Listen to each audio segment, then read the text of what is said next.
Hello दोस्तों, इस video में लैंग्वेज इंग्लिश और हिंदी प्रैक्टिस सेट पेपर देखने वाले हैं। यह वीडियो बिहार शिक्षक भर्ती 2024 के लिए अति महत्वपूर्ण रहने वाला है, तो आप लोग लास्ट तक ज़रूर बने रहिएगा। तो चलिए देखते हैं क्वेश्चन नंबर फर्स्ट से। क्वेश्चन नंबर फर्स्ट है कि choose the most suitable English translation.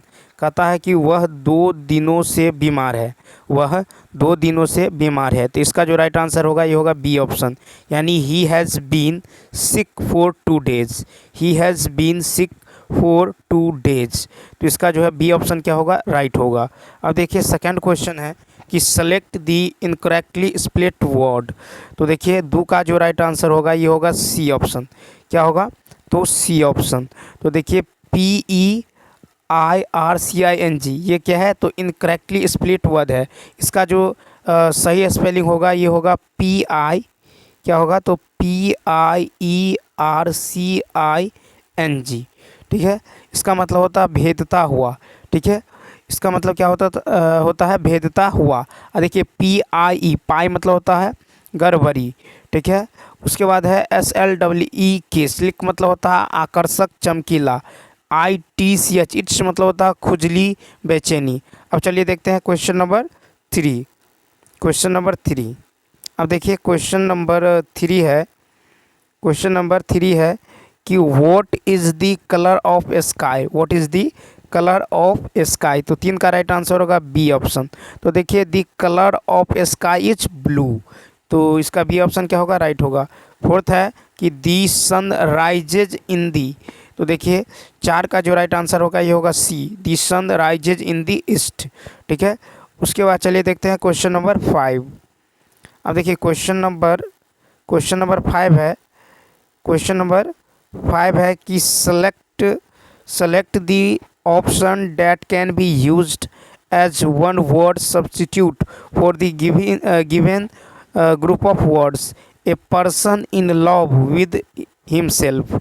तो देखिए 5 का जो इसका मतलब है कि अपने आप से प्यार करने वाला। ए person in love with himself. तो देखिए इसका राइट आंसर होगा बी ऑप्शन, नार्सिसिस्ट। ठीक है, तो इसका जो बी ऑप्शन क्या होगा, राइट होगा। NARCISSIST, नार्सिसिस्ट मतलब होता है अपने आप से प्यार करने वाला। और देखिए ल्यूनेटिक मतलब होता है पागल। पॉलीग्लोट मतलब होता है बहुभाषी। और स्टोइक मतलब होता है सुख दुख में समान रहने वाला। क्वेश्चन नंबर 6 है कि सिस्टर्स सन इज। तो देखिए इसका जो राइट आंसर होगा ये होगा A option, nephew. Sister's son is क्या होता है, नेफ्यू, यानी इसका ए ऑप्शन क्या होगा, राइट होगा। अब चलिए देखते हैं क्वेश्चन नंबर 7। देखिए क्वेश्चन नंबर 7 है select the most appropriate antonym of the given word hospitality. ठीक है, हॉस्पिटैलिटी। इसका जो राइट आंसर होगा 7 का ये होगा सी ऑप्शन, यानी कोल्डनेस। तो हॉस्पिटैलिटी नाउन है, इसका मतलब होता है आओ भगत। ठीक है, आओ भगत। तो इसका जो आपका एंटोनिम होगा ये होगा कोल्डनेस, यानी उपेक्षा करना, उदासीन व्यवहार। ठीक है, इसका जो एंटोनिम होगा ये होगा कूलनेस। ठीक है, हॉस्टिलिटी यानी द्वेष, और अलूफनेस। और देखिए कोर्डियलिटी मतलब होता है सौहार्द। उसके बाद है वर्थफुल, इसका मतलब प्रकोप। और देखिए कंप्लेंट मतलब होता है शिकायत। ठीक है, क्वेश्चन नंबर 8 देखिए, कहता है choose the correct meaning of the given idiom, यानी एस्केलेटन इन दी कपबोर्ड। तो देखिए इसका जो हिंदी होता है, हिंदी मतलब होता है गुप्त भेद। ठीक है, इस इडियम का मतलब होता है गुप्त भेद। तो इसका जो राइट आंसर होगा बी ऑप्शन, यानी an embarrassing fact to be kept secret. ठीक है, अब चलिए देखते हैं क्वेश्चन नंबर 9। अब देखिए क्वेश्चन नंबर 9 से जो है यहाँ से जो है हिंदी जो है शुरू होता है। ठीक है, हिंदी है कि 3 में 9 13 में, 3 में 9 13 में इस लोकोकित का अर्थ क्या है। तो 9 का होगा सी ऑप्शन, यानी नगण्य। 3 में 9 13 में लोकोकित का जो अर्थ है यह है नगण्य। उसके बाद देखिए लोकोक्ति को कहावत भी कहते हैं। ठीक है, कहावत के द्वारा गागर में सागर भरने जैसी बात होती है। ठीक है, किसी घटना या कहानी से संबंधित अनुभव के सार को व्यक्त करने वाली प्रसिद्ध उक्ति या कथन को लोकोकित कहा जाता है। तो 3 में 9 13 में इस लोकोकित का अर्थ होता है नगण्य।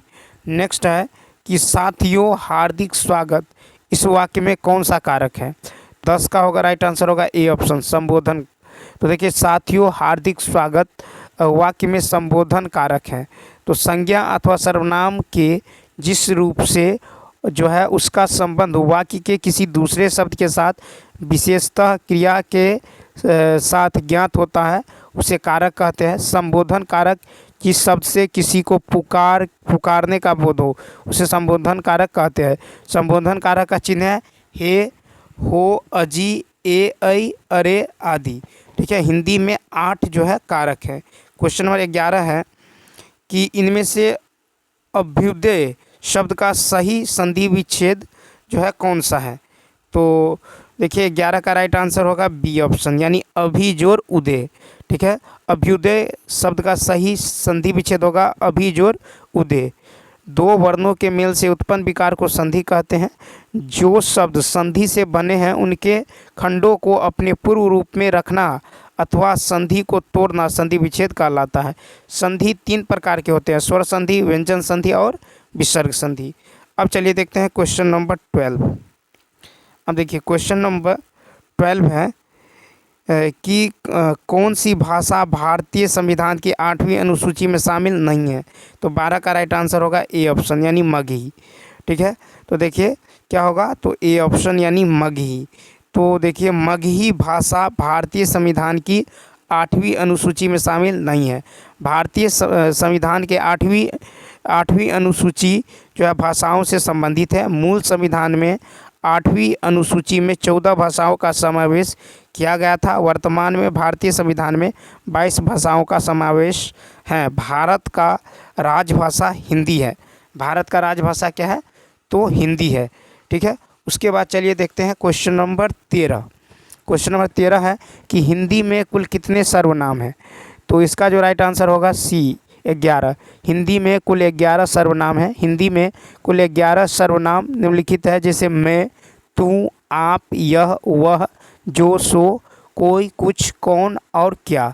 हिंदी में सर्वनाम के 6 भेद हैं, पुरुषवाचक सर्वनाम, निश्चयवाचक सर्वनाम, अनिश्चयवाचक सर्वनाम, संबंधवाचक सर्वनाम, प्रश्नवाचक सर्वनाम और निजवाचक सर्वनाम।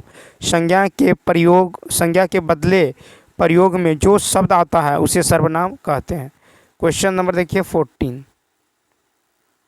देखिए क्वेश्चन नंबर 14 है कि निम्नलिखित में से कौन सा शब्द तत्सम है? तो 14 का राइट आंसर होगा बी, वर्षा। ठीक है, क्या है? वर्षा। वर्षा का तद्भव रूप बरसात होता है और बारात तद्भव शब्द है। ठीक है, जिसका तत्सम शब्द जो है वर यात्रा है। हाथी तद्भव शब्द है जिसका तत्सम शब्द हस्ती है। आंसू तद्भव शब्द है जिसका तत्सम शब्द अश्रु है। क्वेश्चन नंबर 15 कहता है इनमें से नयन शब्द में जो प्रयुक्त कृत प्रत्यय कौन सा है? तो 15 का राइट आंसर होगा ई ऑप्शन। देखिए नयन शब्द में प्रयुक्त कृत प्रत्यय अन है। नयन का संधि विच्छेद है नए जोर अन। और कृदंत प्रत्यय का मुख्यतः 6 भेद हैं। ठीक है, एक होता है भाववाचक कृदंत, कृतवाचक कृदंत, कर्मवाचक कृदंत, करणवाचक कृदंत, कर्तवाचक कृदंती विशेषण और क्रियाधौतक कृदंती विशेषण। भाववाचक कृदंत शब्दों के द्वारा क्रियाओं के भाव का पता चलता है। आन कृदंत का उदाहरण है उठाना, पिसान, मिलान, लगान, मकान, खदान, वर्तमान। क्वेश्चन नंबर 16 कहता है इनमें से किस वाक्य में अकर्मक क्रिया है? तो 16 का राइट आंसर होगा डी ऑप्शन। 16 का जो राइट आंसर होगा ये क्या होगा? तो डी ऑप्शन, यानी उपयुक्त में से एक से अधिक। तो देखिए सोना जो है चमकता है तथा श्याम हंसता है, इस वाक्य में अकर्मक क्रिया है। चमकना तथा हंसाना एक अकर्मक क्रिया है। जिस क्रिया के व्यापार का फल कर्ता पर पड़ता है उसे अकर्मक क्रिया कहते हैं। जिस क्रिया के व्यापार का फल कर्म पर पड़ता है उसे सकर्मक क्रिया कहते हैं। तो जिस क्रिया का व्यापार का फल कर्म पर पड़ता है उसे सकर्मक, और जिस क्रिया का व्यापार का फल कर्ता पर पड़ता है उसे अकर्मक क्रिया कहते हैं। ठीक है। और उसके बाद देखिए, सकर्मक क्रिया को द्विकर्मक क्रिया और संयुक्त क्रिया में बांटा जाता है। क्वेश्चन नंबर 17 है, शिवालय में कौन सा समास है? तो इसका राइट आंसर होगा ए ऑप्शन। देखिए, शिवालय में तत्पुरुष समास है। शिवालय में तत्पुरुष समास है। जिस समास का उत्तर अर्थात अंतिम पद प्रधान हो उसे तत्पुरुष समास कहते हैं। कर्ता, कारक और संबोधन को छोड़कर शेष सभी कारकों में विभक्तियां लगाकर इसका समास विग्रह होता है। तत्पुरुष समास के मुख्यतः 8 भेद हैं। कहता जिसे समास का प्रथम पद संख्यावाचक और पद संज्ञा हो उसे द्विगु समास कहते हैं। अब देखिए क्वेश्चन नंबर 18 है कि इनमें से कौन सा शब्द पुल्लिंग है? तो 18 का राइट आंसर होगा ए ऑप्शन, यानी धनिया। तो देखिए, धनिया जो है पुल्लिंग है। लिंग का अर्थ शब्द की जाति से है। संज्ञा के जिस रूप से किसी पुरुष या स्त्री का बोध होता है उसे लिंग कहते हैं। हिंदी व्याकरण में 2 लिंग है, एक तो पुल्लिंग और दूसरा है स्त्रीलिंग। ठीक है।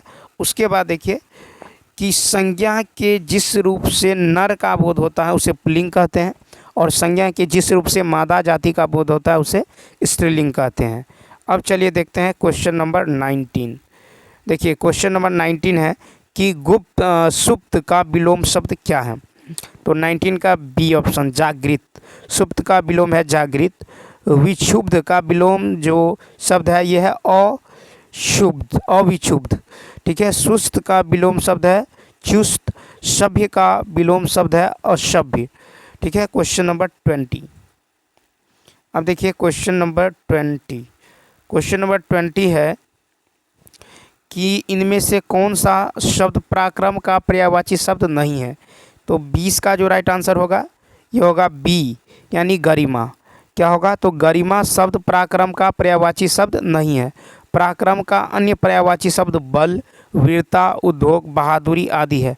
गरिमा का पर्यायवाची शब्द जो है गुरुत्व, गौरव, भारीपन, गर्व, गुरुता, श्रेष्ठता, महिमा, आदर, भारीपन, सम्मान, इज्जत, प्रभुता, महानता, प्रतिष्ठा, बड़प्पन है।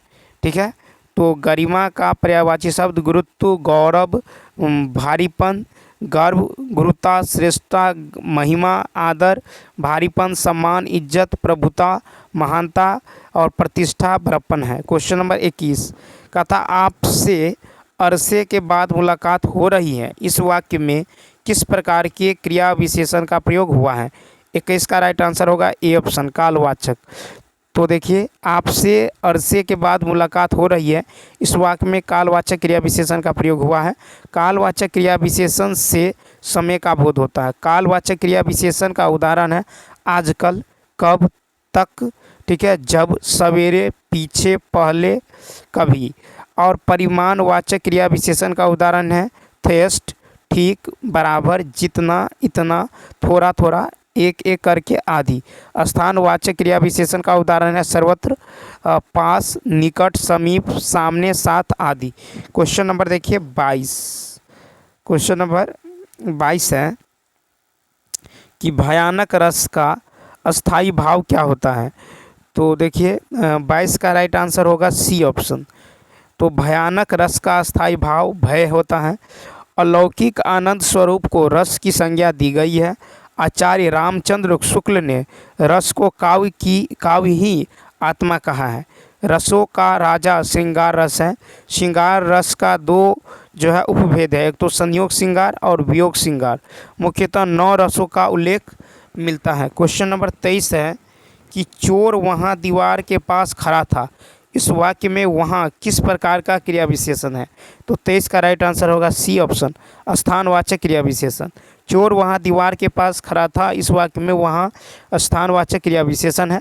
स्थानवाचक क्रिया विशेषण का अर्थ इससे स्थिति और दशा का बोध होता है। स्थानवाचक क्रिया विशेषण में से स्थिति और दशा का बोध होता है। दिशा बोधक जैसे दाहिने बाएं आर पार किधर। स्थिति बोधक होता है जैसे सर्वत्र, पास, निकट, समीप, सामने। क्वेश्चन नंबर 24 है, अघोष अल्प प्राण का उदाहरण कौन सा है। अघोष अल्प प्राण का जो उदाहरण है ये कौन सा है। तो इसका जो राइट आंसर होगा ये होगा बी ऑप्शन यानी क। तो देखिए अघोष अल्प प्राण का उदाहरण है क। नाद की दृष्टि से जिन व्यंजन वर्णों के उच्चारण में स्वर तंत्रियाँ संकृत होती है वे घोष, और जिनमें ऐसी झंकृति नहीं रहती वे अघोष कहलाते हैं। घोष वर्ण में केवल नाद का प्रयोग होता है जबकि अघोष में केवल श्वास का प्रयोग होता है।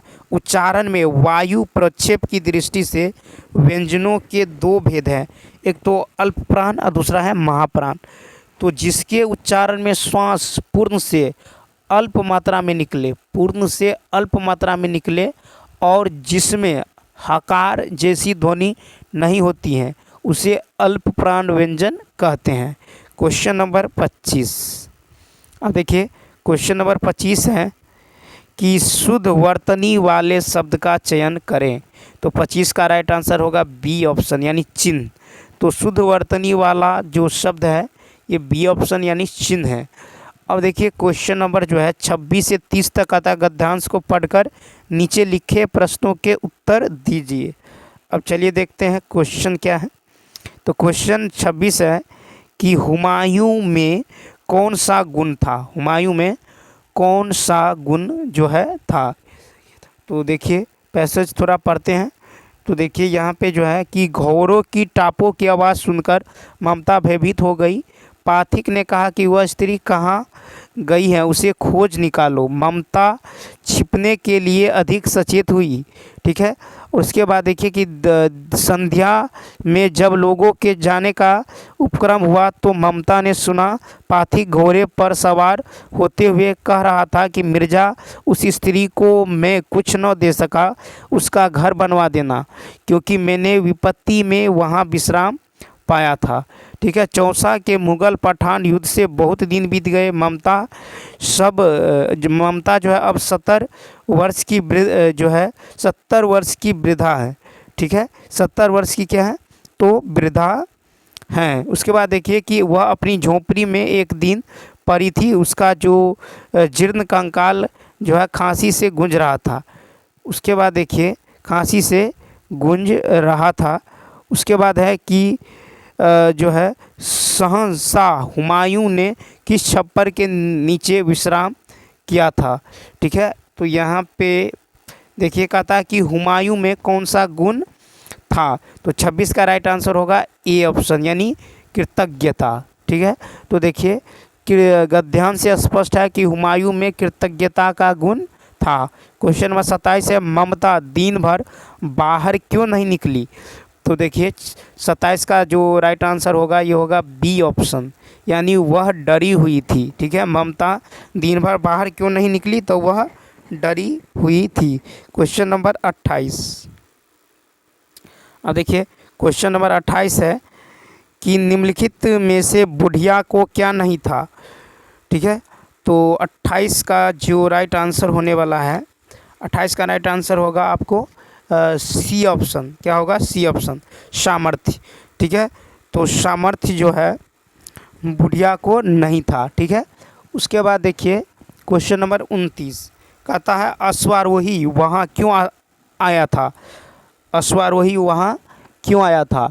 तो 29 का राइट आंसर होगा ए ऑप्शन। क्या होगा ए ऑप्शन यानी बुढ़िया को ढूंढने के लिए। ठीक है। तो अश्वारोही वहाँ बुढ़िया को ढूंढने के लिए आया था। मिर्जा के आदेश पर अश्वारोही वहाँ बुढ़िया को ढूंढने आया था ताकि उसका घर बनाया जा सके। क्वेश्चन नंबर 30 है कि गद्यांश में पथिक किसे कहा है। गद्यांश में पथिक जो है किसे कहा है। तो 30 का जो राइट आंसर होगा ये होगा बी ऑप्शन। किसे कहा है हुमायूं को। ठीक है। किसे कहा है तो हुमायूं को। गद्यांश में पथिक जो है ये हुमायूं को जो है कहा गया है। हुमायूं ने विपत्ति के समय उस महिला के घर में पनाह लिया था। हुमायूं में उदार प्रवृत्ति और कृतज्ञता का गुण था। तो चलिए दोस्तों, इस वीडियो में इतना ही। यदि यह वीडियो अच्छा लगा हो तो लाइक, शेयर और सब्सक्राइब करना न भूलें। तो चलिए मिलते हैं नेक्स्ट वीडियो में। इस वीडियो में इतना ही। Thanks for watching.